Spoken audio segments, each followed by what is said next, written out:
Hi and welcome back to another look behind the scenes of the development of Operation Flashpoint Dragon Rising. Today we're going to be looking at, or rather listening to, audio. Audio plays a massive part in Operation Flashpoint. The sounds in Operation Flashpoint are very authentic. We've strived to record every vehicle and every weapon in the game. We know how passionate people are about the game and how passionate people are about the sounds of the game.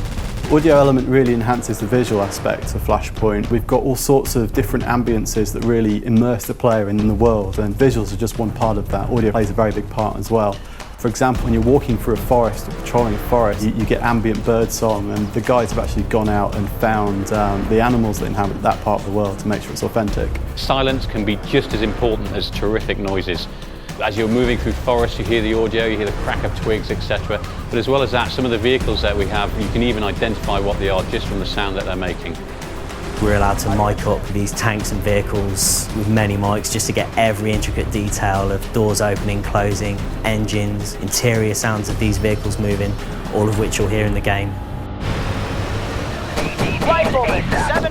We use audio as a tool in Flashpoint. It lets you know that you're under fire. It lets you know where the fire's coming from. Audio plays a vital role within every mission in Operation Flashpoint. It's really important to dictate the mood of what's going on, whether you're hearing very long distance gunfire and combat to know where particularly large engagements happening, or whether we're using it to cue in where the enemy are located for spec ops missions. Artillery is one area where the audio really helps the visual aspect of the game. When artillery shells land across the valley, you actually get the sound delay. So you'll see the flash, you'll see the explosion, and then we model the speed of sound, so the actual shockwave and shake as the bass kind of hits you from the explosion.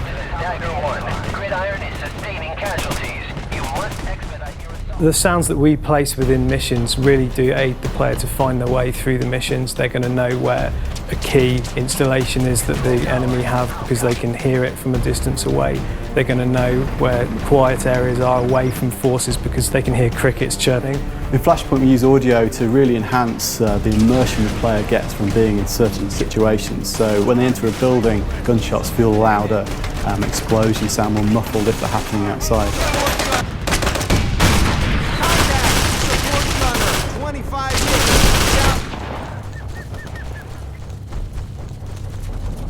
When someone's firing at you from 500 metres away or 1,000 metres away, it's an actual asset of that weapon being fired at that distance. It's not trickery, there's no filtering or EQ being applied. We went to the Marines Production Assistance Office specifically to make sure that what we had matched Marine procedures and Marine conduct, so that we had a very genuine feel of how Marines actually talk. We have different stress states for your squad speech. So, for example, if you're under fire, your squad will use a loud, clear voice to project their orders. If you're in the stealth mode, your guys will be whispering, and it'll be a forced whisper. One of the best feelings in Flashpoint, and the one that gives you the fear the most, is hearing the bullets whiz and snap past your head and hit the brick wall in the background and smash a window and hit the stairs and zing off it. These things really make you panic, and it was one of the most important things to get into Flashpoint. And we think that when you start coming under fire and the PLAs start really suppressing you, you're not going to want to put your head up over those sandbags because one of those bullets could tag you and that'll be it.